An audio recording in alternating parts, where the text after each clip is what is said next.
Hello everyone, Radhe Radhe. कैसे हैं आप सभी लोग? आई होप आप सब बहुत ही बढ़िया होंगे और आप सबकी पढ़ाई बहुत ही अच्छे से चल रही होगी। आप सभी मन लगाकर डेली अपना टारगेट कंप्लीट कर रहे होंगे।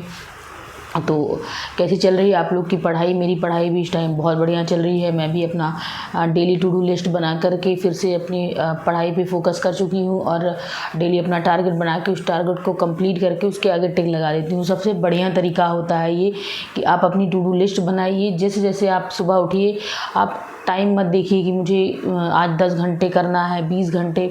आप कोशिश ये करिए कि मुझे अपना जो मैंने टारगेट रखा वो सारे टारगेट मैं कंप्लीट करूं, चाहे उसके लिए ज़्यादा टाइम लग जाए, चाहे वो कम टाइम में कंप्लीट हो जाए। तो ये ज़्यादा सही रहता है। ये नहीं कि आप पूरा बना लें कि मुझे 10 घंटा पढ़ना है, फिर आप 10 घंटे ना पढ़ पाएँ, फिर आपको रिग्रेट हो। उससे यही बेटर है कि आप अपना टारगेट बनाइए और उस एक वन बाई वन सारे टारगेट को कंप्लीट करिए। जैसे कंप्लीट हो जाता है उस पर टिक लगाइए, फिर आगे नेक्स्ट टारगेट पे बढ़िए, फिर उसको कंप्लीट करके उस पर टिक लगाइए। तो ये सबसे बेटर होता है। तो मतलब अगर आप अपने सारे टारगेट को कंप्लीट कर लेते हैं तो आपकी मैक्सिमम पढ़ाई तो हो ही जाएगी। आप पूरा दिन का अच्छे से इंक्लूड कर पाएंगे। और अगर आप इस पे लग जाएंगे फिर बाद में आपको डिमोटिवेशन होगा कि आज मैंने 10 घंटे का टारगेट रखा था, मैंने नहीं कंप्लीट कर पाई मैं, या मैंने आज 8 घंटे का रखा था, मेरा 8 घंटे नहीं कंप्लीट हो पाया, तो बहुत आपको पछतावा होगा। तो उससे बेटर यही है कि अपने टारगेट पे आप ज़्यादा फोकस करें। आपको ज़्यादा से ज़्यादा मैक्सिमम से मैक्सिमम आप टारगेट बनाइए और जो चैप्टर का जो आपका सब्जेक्ट कंप्लीट हो जाता है उस सब्जेक्ट को केवल फिर क्वेश्चन प्रैक्टिस करिए। आपके पढ़ने का और आपकी स्पीड को बढ़ाने का, बूस्टअप करने का सबसे बेस्ट तरीका यही है कि जो सब्जेक्ट आपके कंप्लीट हो गए हैं दोबारा उसको मत फिर से पढ़िए, शुरुआत से मत पढ़िए, बस उसकी क्वेश्चन प्रैक्टिस करिए। जान लीजिए आपकी क्वेश्चन प्रैक्टिस से ही वो रिवीजन का चल रहा है आपका कंप्लीट, आपको पता भी नहीं चलेगा। आपका चैप्टर पूरा सब्जेक्ट रिवीजन हो चुका होगा, 1 से 2 बार 4 बार रिवीजन हो चुका होगा। क्योंकि जितना ज़्यादा आप मॉक लगाएंगे उतना ज़्यादा आपको क्वेश्चन दिखेंगे, फिर वापस आप अपनी नोट्स में आएंगे, अपनी गलतियाँ ढूंढेंगे। और हमेशा मॉक देने के बाद उसका एनालिसिस करना बहुत इंपॉर्टेंट है। तो जैसे आपका हिस्ट्री कंप्लीट हो गया है तो हिस्ट्री कंप्लीट करने के बाद ही आप मॉक लगाइए। आप अपना हिस्ट्री वाला बंद कर दीजिए कॉपी, मॉक लगाना स्टार्ट करिए। अगर आपको पार्ट वाइज मॉक लगाना है तो भी ठीक है। अगर आप कंप्लीट मॉक लगा रहे हैं पूरी हिस्ट्री का ही तो मॉक लगाइए, उसमें देखिए कि जहाँ क्वेश्चन फंस रहे हैं बस कॉपी उठाइए, उसको देखिए, हो गया रिवीजन आपका। फिर नेक्स्ट उसमें तो अगर आप 50 क्वेश्चन भी लगाते हैं तो आपके मोस्टली आपके 25 क्वेश्चन 20 क्वेश्चन सही होंगे, बाकी जो गलत होंगे उन्हीं को देखना है। फिर ऐसे करिए, फिर आप देखिए कि आपका रिवीजन भी होगा, इंप्रूवमेंट होगी, दोनों प्लस पॉइंट हो जाएगा।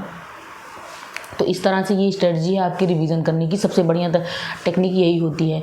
फिर आप ऐसे अदर सब्जेक्ट में करिए। हिस्ट्री कंप्लीट हो जाता है तो रीजनिंग कंप्लीट करिए। रीजनिंग कंप्लीट करने के बाद फिर आप उसकी क्वेश्चन प्रैक्टिस से उसमें इंप्रूवमेंट करिए। फिर उसको भी कॉपी साइड रख दीजिए, अपना क्वेश्चन प्रैक्टिस करिए। जहाँ गलतियाँ होती हैं वहाँ कॉपी खोल कर देखिए, बस ये भी रिवीजन चल रहा है आपका। हिंदी का सेम है, तो आप सेम ये सारी स्ट्रेटजी आप फॉलो कर सकते हैं। मैं भी इसी तरीके से कर रही हूँ। मेरा जो सब्जेक्ट कंप्लीट हो जाता है फिर उसको दोबारा मैं फिर से उसको शुरुआत से नहीं पढ़ रही हूँ, उसको केवल क्वेश्चन के थ्रू उसका रिवीजन कर रही हूँ और इससे ज़्यादा स्ट्रांग हो जाता है। तो चलिए देखते हैं मैंने अपनी आज की वीडियो में क्या क्या रखा है। बहुत ही छोटा सा मैंने वीडियो बनाया है तो थोड़ी चीज़ बता पाऊँगी। मैंने आज अपनी टू डू लिस्ट बता दूँगी और एक जो चीज़ है जो मैंने आज रखी है वो भी मैं आपको दिखा दूँगी मैंने आज क्या क्या रखी है। तो चलिए वीडियो को देखते हैं क्या कौन कौन सा सब्जेक्ट मैंने पढ़ा। तो मेरा आज का डे 7 का टारगेट सिंपल था। मैंने हिस्ट्री में रखा था आज बंगाल का गवर्नर जनरल, यानी बंगाल का पहले गवर्नर कौन बना, फिर गवर्नर जनरल, फिर वायसराय कौन बना, ये सारी चीज़ें मैंने आज के लेक्चर में रखी थी। और मैथ्स में मैंने रखा आज नया चैप्टर स्टार्ट किया है लाभ और हानि। इकोनॉमिक्स में मैंने रखा है साख नियंत्रण, यानी बैंकिंग मेरा खत्म हो चुका है, मैंने साख नियंत्रण रखा है। यूपी जीके में उत्तर प्रदेश का इतिहास मैंने पढ़ लिया था तो उत्तर प्रदेश की राज व्यवस्था वाला आज टॉपिक रखा था और मेरे पास इसकी बुक है, मैं उसी से पढ़ रही हूँ। अभी मैं आपको आगे दिखाती हूँ कि मैंने कौन सी बुक से पढ़ा है। फिर मैंने पॉलिटी में रखा है आज डीपीएसपी मेरा कंप्लीट हो चुका था, मौलिक अधिकार कंप्लीट हो चुका है तो मैंने आज रखा है संघ। और आपको पता है मूल विधि में मेरा बीएनएस चल ही रहा है तो मैं ये आपको आज की अपनी नोट्स दिखा देती हूँ कि बंगाल का गवर्नर कौन बना, फिर पहले बंगाल का गवर्नर बना, फिर बंगाल का गवर्नर जनरल कहा जाने लगा, फिर भारत का गवर्नर जनरल, फिर भारत का वायसराय, क्योंकि गवर्नर जनरल की शक्तियाँ बहुत ज़्यादा हो गई थी। फिर उन शक्तियों को कम करने के लिए दूसरा नाम दिया गया भारत का वायसराय। तो सारी चीज़ें इसमें इंक्लूड हैं और वन बाय वन उससे क्वेश्चन पूछे जाते हैं कि भारत का पहला गवर्नर जनरल कौन बना, जैसे विलियम बेंटिक। भारत का वायसराय कौन था पहला, कैनिंग। और ये भी पूछा जाता है कि ये किस एक्ट के थ्रू बना था, जैसे 1773 के एक्ट के थ्रू वारेन हेस्टिंग आया था और 1853-33 के एक्ट के थ्रू, ऐसे ऐसे सारी चीज़ें इसमें इंक्लूड हैं। फिर आपको वन बाय वन पूछा जाएगा कि रॉबर्ट क्लाइव के समय क्या क्या चीज़ें हुई थी। सबसे इम्पोर्टेंट कि रॉबर्ट क्लाइव के समय द्वैध शासन लागू हुआ था और द्वैध शासन कहाँ कहाँ प्रांतों में लागू हुआ था। 1919 के एक्ट के थ्रू केंद्र में लागू हुआ था, 1935 के थ्रू। ये भी पूछा जाता है कि द्वैध शासन खत्म कब हुआ था, तो ये भी इंपॉर्टेंट क्वेश्चन है। फिर आता है वारेन हेस्टिंग, बाकी छोटे छोटे आए अपना चले गए। वारेन हेस्टिंग के टाइम का भी क्वेश्चन बहुत पूछा गया है, तो इसको भी ध्यान रख लीजिएगा कि सबसे पहले कलकत्ता में इसी के टाइम उच्चतम न्यायालय की स्थापना हुई थी और इसके मुख्य न्यायाधीश कौन थे, अन्य न्यायाधीश कौन से थे, ये भी क्वेश्चन पूछा गया है। फिर मोस्ट इंपॉर्टेंट कार्नवालिस तक मैंने आज का पढ़ा है कि कार्नवालिस के टाइम कार्नवालिस कब आया था और उसके टाइम क्या क्या चीज़ें हुई थी। ये सबसे ज़्यादा इंपॉर्टेंट क्वेश्चन है।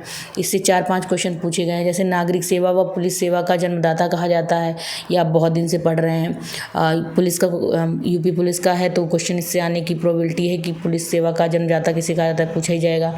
फिर बनारस में संस्कृत महाविद्यालय की स्थापना इसी के टाइम हुई थी, संपूर्णानंद विश्वविद्यालय की स्थापना इसी के टाइम हुई थी।